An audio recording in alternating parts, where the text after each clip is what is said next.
வாழ்க்கையில ஒரு ஆம்பளையா இருக்கிறதுல எவ்ளோ கஷ்டம் இருக்குன்னு உங்களுக்கு தெரியுமா? குறிப்பா ஒரு பொண்ண உயிருக்குயிரா காதலிச்சு, அவளுக்காகவே எல்லாத்தையும் மாத்திக்கிட்டு, நான் ஒரு நல்ல பையன், நைஸ் கை அப்படின்னு நிரூபிக்க ட்ரை பண்ணும்போது, கடைசியில மிஞ்சுறது என்னவோ ஏமாற்றம் மட்டும்தானா? இன்னைக்கு நாம பார்க்க போற கதை கார்த்திக்கோட கதை. இது வெறும் கார்த்திக்கோட கதை மட்டும் இல்ல, நம்மில் பல பேர் அன்புங்கிற பேர்ல செய்யற சில தவறுகளால எப்படி நமக்கு ரொம்ப பிடிச்சவங்களையே நம்மள விட்டு தூரமா போற மாதிரி பண்றோங்கிற கதை. கார்த்திக் ரொம்ப நல்ல பையன். ஆனா அவனோட அந்த நல்ல குணம்தான் அவனோட காதலிக்கே எதிரியா மாறுச்சுன்னு சொன்னா நம்புவீங்களா? வாங்க, கார்த்திக் வாழ்க்கையில என்ன நடந்துச்சு, அதுல இருந்து நாம கத்துக்க வேண்டிய பாடம் என்னன்னு பாப்போம். கார்த்திக் ஐடி கம்பெனில வேலை. பார்க்க ஸ்மார்ட், ஆனா மனசு முழுக்க பிரியா மேல பைத்தியம். பிரியா கார்த்திக்கோட பாலர் ஜூனியர். ரெண்டு பேரும் லவ் பண்ண ஆரம்பிச்சு கிட்டத்தட்ட 2 வருஷம் ஆச்சு. ஆரம்பத்துலலாம் ரொம்ப அழகாத்தான் போச்சு. ஆனா நாட்கள் போக போக கார்த்திக் தனக்கு தெரியாமலே ஒரு பெரிய தப்ப பண்ண ஆரம்பிச்சான். அது என்ன தெரியுமா? அளவுக்கு அதிகமான அன்பு, ஓவர் அவைலபிலிட்டி. வீடியோல சொல்ற மாதிரி ஒரு ஆண் அவனோட உறவுல 3 வகையா இருக்கலாம். த நைஸ் கை, அதாவது எல்லாத்துக்கும் தலையாட்டி சுயமரியாதைய விட்டு கொடுத்து அந்த பொண்ணு என்ன சொன்னாலும் சரின்னு சொல்றவன். த பேட் பாய், எதை பத்தியும் கவலைப்படாம அந்த பொண்ண அலைய விடுறவன். The gentleman, half bad half nice. இவன் தான் சரியான ஆம்பளை. அன்பு காட்டுவான், ஆனா அடிமையா இருக்க மாட்டான். நம்ம கார்த்திக் இதுல முதல் வகை, இந்த நைஸ் கை.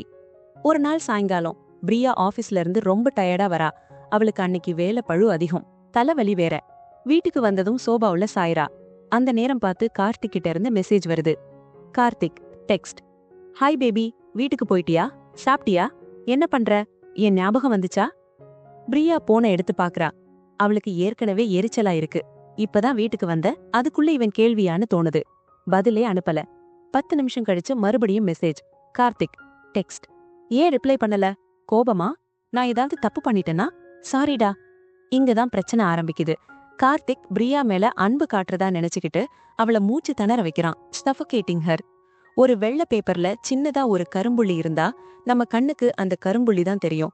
அதுபோல கார்த்திக் என்னதான் 1000 நல்லது பண்ணாலும் அவனோட இந்த தொல்லை பண்ற குணம் பிரியாவுக்கு ஒரு பெரிய குறையா தெரிய ஆரம்பிச்சுது. நாட்கள் நகருது. கார்த்திக்கோட அன்பு பிரியாவுக்கு ஒரு சுமையா மாற ஆரம்பிக்குது. ஒரு ரிலேஷன்ஷிப்ல முக்கியமா இருக்க வேண்டிய விஷயம் ஈர்ப்பு மற்றும் நெருக்கம். ஆனா கார்த்திக் எப்பவுமே அவளுக்கு கிடைக்கிற மாதிரி ஆல்வேஸ் அவைலபிளா இருந்ததால பிரியாவுக்கு அவன் மேல இருந்த அந்த ஈர்ப்பு குறைய ஆரம்பிச்சுது. வீடியோல ஒரு முக்கியமான விஷயம் சொல்லிருப்பாங்க. நீ எப்பவுமே அவங்களுக்கு நல்லது மட்டும் பண்ணிட்டே இருந்தா அவங்க உன்னை மதிக்க மாட்டாங்க. என்னைக்காவது ஒரு நாள் நீ பண்ற சின்ன தப்பு தான் அவங்க கண்ணுக்கு பெருசா தெரியும். இது கார்த்திக் வாழ்க்கையில அப்படியே நடந்துச்சு. ஒரு நாள் பிரியா அவளோட ஃப்ரெண்ட்ஸோட வெளிய போயிருந்தா. கார்த்திக் ஃபோன் பண்ணிட்டே இருக்கான். அவள் எடுக்கல. ராத்திரி வீட்டுக்கு வந்ததும் கார்த்திக் வீட்டு வாசல்ல நிக்கிறான். கையில அவளுக்கு பிடிச்ச சாப்பாடு. பிரியா, ஏன் ஃபோன் எடுக்கல? நான் பயந்துட்டேன் தெரியுமா? உனக்காக தான் இதை வாங்கிட்டு வந்தேன். பிரியா முகம் மாறுது. அவளுக்கு அது அன்பா தெரியல, சந்தேகமா தெரியுது. இல்லனா அவளோட சுதந்திரத்துல தலையிடுறதா தெரியுது. பிரியா: கார்த்திக் ப்ளீஸ், நான் என் ஃப்ரெண்ட்ஸ் கூட இருக்கும்போது ஏன் இப்படி கால் பண்ணி டார்ச்சர் பண்ற? எனக்குன்னு ஒரு ஸ்பேஸ் வேண்டாமா? நீ ஏன் எப்பவுமே என்னை சுத்தியே வர்ற? உனக்குன்னு வேற வேலையே இல்லையா? இந்த வார்த்தை கார்த்திக்க சுக்கு நூறா உடைச்சிருச்சு. அவன் மனசுல நான் எவ்ளோ அன்பு வச்சிருக்கேன், இவ ஏன் என்ன புரிஞ்சுக்க மாட்டேங்கிறான்னு ஒரு ஆதங்கம். இங்க நாம கவனிக்க வேண்டிய விஷயம் sexual health and relationship health. ஒரு உறவுல 2 பேருக்கும் இடையில ஒரு ஆரோக்கியமான இடைவெளி இல்லைன்னா அங்க உடல் ரீதியான ஈர்ப்பும் செத்து போயிடும், மன ரீதியான இணைப்பும் அருந்து போயிடும். பிரியாவுக்கு இப்ப கார்த்திக் மேல காதல் இல்ல, பரிலாபம் தான் இருக்கு. இன்னும் மோசமா சொல்லணும்னா கார்த்திக்க அவ ஒரு தெரப்பி ஜோன்ல வச்சிருக்கா. அவளுக்கு பிரச்சனை வரும்போது மட்டும் கார்த்திக்க தேடுவா, ஆனா சந்தோஷமா இருக்கும்போது கார்த்திக்க முறந்துடுவா. கார்த்திக் அன்னைக்கு ராத்திரி தூங்கவே இல்ல. அவன் செஞ்ச தப்பு என்னன்னு அவனுக்கு புரியல. அப்போதான் அவன் தன்னோட பழைய நண்பன் விக்ரம சந்திக்கிறான். விக்ரம் ரிலேஷன்ஷிப் விஷயத்துல கொஞ்சம் தெளிவானவன். அந்த வீடியோல வர்ற ஜென்டில்மேன் மாதிரி. கார்த்திக் நடந்தது எல்லாம் விக்ரம் கிட்ட சொல்றான். டே மச்சி, நீ பண்ற தப்பு என்ன தெரியுமா? நீ அவளுக்கு ஒரு ஆப்ஷன் மாதிரி ஆயிட்ட. அவ எப்ப கூப்பிட்டாலும் வருவ, என்ன கேட்டாலும் செய்வ. ஒரு விஷயம் ஈஸியா கிடைச்சா அதோட மதிப்பு யாருக்கும் தெரியாது. நீ ஒரு நைஸ் கையா இருக்க ட்ரை பண்ற, ஆனா அது அவளுக்கு போரிங்கா இருக்கு. அப்போ நான் அவளை கண்டுக்காம இருக்கணுமா? பேட் பாய் மாதிரி நடந்துக்கணுமா? இல்லடா, அதுவும் தப்பு. நீ ஒரு ஹை வேல்யூ மேனா இருக்கணும். உனக்குன்னு ஒரு வாழ்க்கை, உனக்குன்னு சில கொள்கைகள் இருக்கணும். அவ மேல அன்பு காட்டணும், ஆனா அதுல ஒரு செல்ஃப் ரெஸ்பெக்ட், அதாவது சுயமரியாதை இருக்கணும்.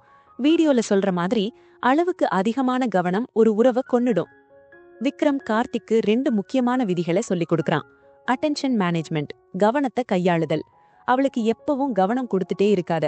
அவ சந்தோஷமா இருக்கும்போது கவனம் கொடு. அவ உன்னை காயப்படுத்தும் போதோ இல்ல காரணமே இல்லாம கோபப்படும் போதோ விலகியிரு. நியூட்ரல், ஹேண்ட்லிங் ரிக்வெஸ்ட், கோரிக்கைகளை கையாளுதல். அவ கேக்குற எல்லாத்துக்கும் சரின்னு சொல்லாத. உனக்கு சரின்னு பட்டா செய்யு, இல்லனா நசுவா மறுக்க கத்துக்கோ.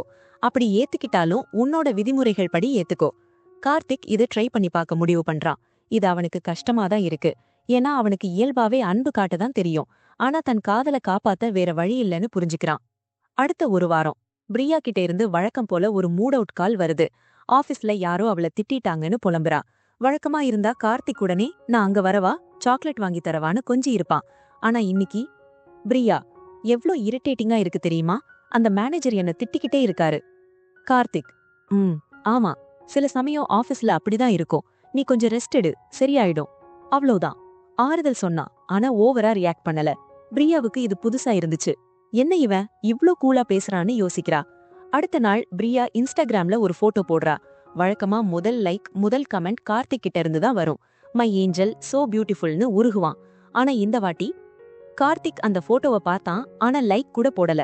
அவளோட மெசேஜ்க்கு உடனே ரிப்ளை பண்ணாம அவனோட ஜிம் ஒர்க் அவுட் முடிஞ்சதுக்கு அப்புறம் பொறுமையா ரிப்ளை பண்றான். இந்த சின்ன சின்ன மாற்றங்கள், மைக்ரோ பிஹேவியர்ஸ், பிரியா மனசுல ஒரு பெரிய மாற்றத்தை உண்டு பண்ண ஆரம்பிச்சுது. கார்த்திக் மாறிட்டான், அவன் கைவிட்டு போயிருவானோங்கிற சின்ன பயம் அவளுக்குள்ள வந்துச்சு. அந்த பயம்தான் அவளோட ஈர்ப்பை திரும்ப தூண்டுச்சு. ஏன்னா மனித இயல்பு என்னன்னா, we chase what retreats from us. நம்மை விட்டு விலகிச் செல்வதை நாம் துரத்துவோம். இப்போ ஒரு முக்கியமான கட்டம். ஒரு நாள் சாயங்காலம் 2 பேரும் மீட் பண்றாங்க. பிரியா வழக்கம் போல ஒரு கோரிக்கையை வைக்கிறா. இது ஒரு டெஸ்ட். கார்த்திக், என் ஸ்கூட்டியை சர்வீஸ் விடணும். நீ நாளைக்கு காலையில வந்து எடுத்துட்டு போறியா ப்ளீஸ்? முன்னாடி இருந்த கார்த்திக் உடனே ஓகே பேபின்னு சொல்லியிருப்பான். ஆனா புது கார்த்திக் விக்ரம் சொன்ன accept on your own terms விதியை ஞாபகப்படுத்துறான்.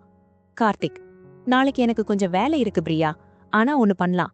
நீ நாளைக்கு ஈவினிங் அந்த ப்ளூ கலர் ட்ரெஸ் போட்டுட்டு ரெடி ஆயிரு. நாம டின்னர் போலாம். அப்ப வரும்போது நான் வண்டியை சர்வீஸ் சென்டர்ல விட ஹெல்ப் பண்றேன். டீல்? பாத்தீங்களா, அவன் அவளுக்கு உதவ மறுக்கல. ஆனா அவ சொன்ன அதே நேரத்துக்கு ஒரு வேலைக்காரன் மாதிரி ஓடாம அத ஒரு டேட்டிங் பிளானா மாத்திட்டான். கூடவே நீ அந்த ட்ரெஸ்ஸ போட்டுட்டு வான்னு ஒரு சின்ன கண்டிஷன் போட்டான். இது அவனுக்கு அவள் மேல இருக்கிற அதிகாரத்தையும் அதே சமயம் அன்பையும் காட்டுது. பிரியாவுக்கு உள்ளுக்குள்ள ஒரு சிலிர்ப்பு, எக்ஸைட்மெண்ட். பரவாயில்லையே, இவ இப்போலாம் என் பேச்ச அப்படியே கேக்குறதில்ல. இவனுக்குன்னு ஒரு ஸ்டைல் இருக்குன்னு நினைக்கிறா. அன்னைக்கு டின்னர் போகும்போது அவங்க பேசிக்கிட்ட விதம் வேற மாதிரி இருந்துச்சு. கார்த்திக் அவளோட கண்கள்ல பார்த்து பேசினா. தேவையில்லாம சாப்பிட்டியா, தண்ணி குடிச்சியான்னு தொணக்காம ஜாலியா கான்ஃபிடென்ட்டா இருந்தான். அன்னைக்கு ராத்திரி அவங்களுக்குள்ள இருந்த அந்த இடைவெளி குறைஞ்சது. பிரியா ரொம்ப நாளைக்கு அப்புறம் கார்த்திக் மேல ஒரு உண்மையான ஈர்ப்ப உணர்ந்தா. அவளே முன்வந்து அவளோட கைய கார்த்திக் தோள் மேல வச்சா. இங்கதான் அந்த செக்ஷுவல் ஹெல்த் அவேர்னஸ் மெசேஜ் வருது. செக்ஸ் அல்லது நெருக்கம்ங்கிறது கெஞ்சி வாங்குறதில்ல. அது இயல்பா நடக்க வேண்டிய விஷயம். ஒரு ஆம்பளை எப்ப தன்னோட சுயமரியாதையை விட்டு கொடுக்காம அதே சமயம் அந்த பொண்ணு மேல அக்கறையா இருக்கானோ அப்பதான் அந்த பொண்ணுக்கு அவன் மேல ஒரு பாதுகாப்பு உணர்வும் ஈர்ப்பும் வரும். கார்த்திக் நைஸ் கையா இருந்தப்போ பிரியாவுக்கு அவன் ஒரு தம்பி மாதிரியோ ஃப்ரெண்டு மாதிரியோ தான் தெரிஞ்சான். ஆனா இப்போ எல்லைகளை வகுத்த பிறகுதான் அவன் ஒரு காதலனா, ஒரு ஆம்பளையா தெரியறான். கதை இப்போ சுபம். ஆனா இதுல இருந்து நாம கத்துக்க வேண்டியது என்ன? நிறைய பேர் நினைக்கிறாங்க பெண்களுக்கு அட்டென்ஷன் பிடிக்கும், அதனால 24 மணி நேரமும் அவங்க பின்னாலேயே சுத்தணும்னு. அது பாதி உண்மை, பாதி பொய். பெண்களுக்கு அட்டென்ஷன் பிடிக்கும்தான், ஆனா அது குவாலிட்டி அட்டென்ஷனா இருக்கணும். சும்மா நச்சரிக்கிற அட்டென்ஷனா இருக்கக்கூடாது. Be the black page with a white dot. அதாவது நீங்க எப்பவுமே ஸ்ட்ராங்கா உங்களோட வேலைகள்ல கவனமா இருங்க. Black page. அப்பப்போ அவங்க மேல அன்பை வெளிப்படுத்துங்க. அந்த அன்பு அவங்களுக்கு பொக்கிஷமா தெரியும். Don't reward bad behaviour. அவங்க உங்ககிட்ட கோபமா, மரியாதை குறைவா நடந்தா அவங்கள சமாதானப்படுத்த கிஃப்ட் வாங்கி தராதீங்க. அது அவங்க தப்ப இன்னும் அதிகப்படுத்தும். விலகி இருங்க. அதுவே அவங்களுக்கு ஒரு பாடம். Say no respectfully. நோ சொல்ல தெரிஞ்சவன் தான் உண்மையான ஹீரோ. எப்போ நீங்க உங்க சுயமரியாதையை காப்பாத்திக்கிறீங்களோ அப்பதான் உங்க பார்ட்னர் உங்களை மதிப்பாங்க. மதிப்பு இல்லாத இடத்துல காதல் இருக்காது. காதல் இல்லாத இடத்துல காமம் அல்லது நெருக்கம் இருக்காது. கார்த்திக் இப்போ பிரியாவுக்கு அடிமை இல்ல, அவளோட பார்ட்னர். அவங்க ரிலேஷன்ஷிப் இப்போ ஹெல்த்தியா இருக்கு, உடல் ரீதியாவும் மன ரீதியாவும். உங்க வாழ்க்கையிலயும் நீங்க ஒரு கார்த்திகா இருக்கலாம், இல்ல உங்களுக்கு தெரிஞ்ச ஒருத்தர் இப்படி இருக்கலாம். அன்புங்கிறது அடிமைத்தனம் இல்ல, அது 2 சமமான மனுஷங்க பகிர்ந்துக்கிற ஒரு அழகான உணர்வு. உங்க காதலி அல்லது மனைவி கிட்ட ஒரு ஜென்டில்மேனா இருங்க. ஆனா அவங்க கால்ல விழுந்து கிடக்காதீங்க. நிமிர்ந்து நில்லுங்க, நேரா பாருங்க. அதுல கிடைக்கிற மரியாதை தான் உண்மையான காதலை கொண்டு வரும். இந்த கதை உங்களுக்கு பிடிச்சிருந்தா லைக் பண்ணுங்க. உங்களுக்கு தெரிஞ்ச அந்த நைஸ் கை ஃப்ரெண்டுக்கு இந்த வீடியோவை ஷேர் பண்ணுங்க. உங்களோட கருத்துக்களை கமெண்ட்ல சொல்லுங்க. மீண்டும் ஒரு அழகான கதையோட உங்களை சந்திக்கிறேன். நன்றி, வணக்கம்.